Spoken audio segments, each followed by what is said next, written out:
Hi, David. Hi, Nadira. What is a risk register and why it's used?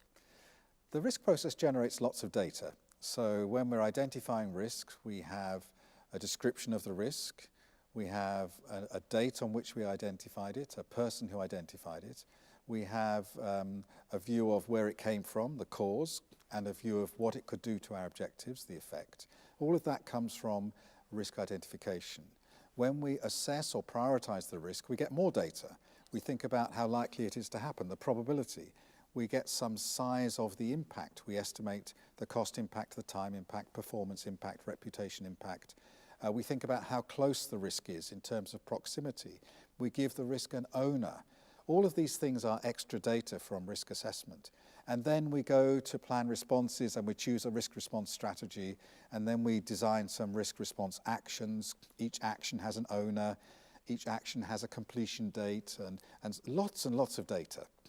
So it's important for us to capture that data in a way that's held consistently and safely, and that's one of the first purposes of the risk register. It's a register or list of all of the data relating to each individual risk.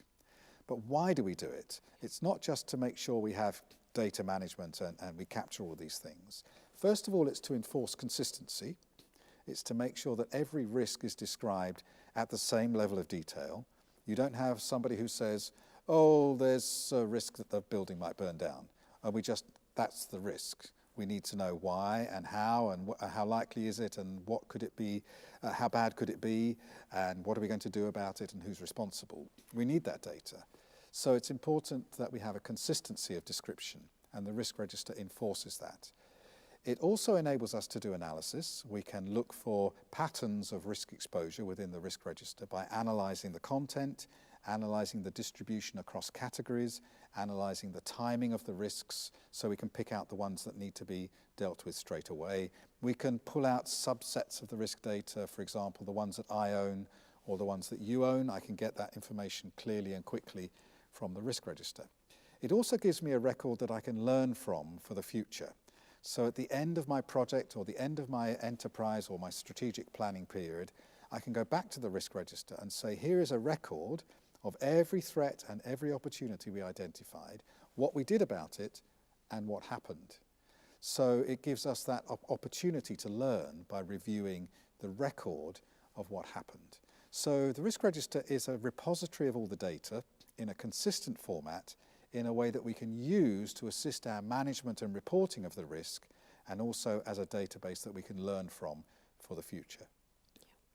Yeah. And when it comes to risk register, do we have different types of risk register within the organization at different levels? Yes, we do. So you would have a project risk register, an operational risk register, you might have a departmental risk register, and you should certainly have a corporate or strategic risk register. Why? Because we have different objectives at each of these levels, and the risks are focused on the objectives. So the chief executive doesn't want to know all the technical risks within every project. He just wants to know what are the risks relating to the strategy of the corporate organization. Whereas the technical expert specialist in a project or in an operational setting only wants to know the risks that they're responsible for and not for the strategic risks of the organization. So we should have risk registers at every level, focusing attention on the uncertainties that matter to that level. Thank you, David. It was really interesting. Thank you. I'm glad.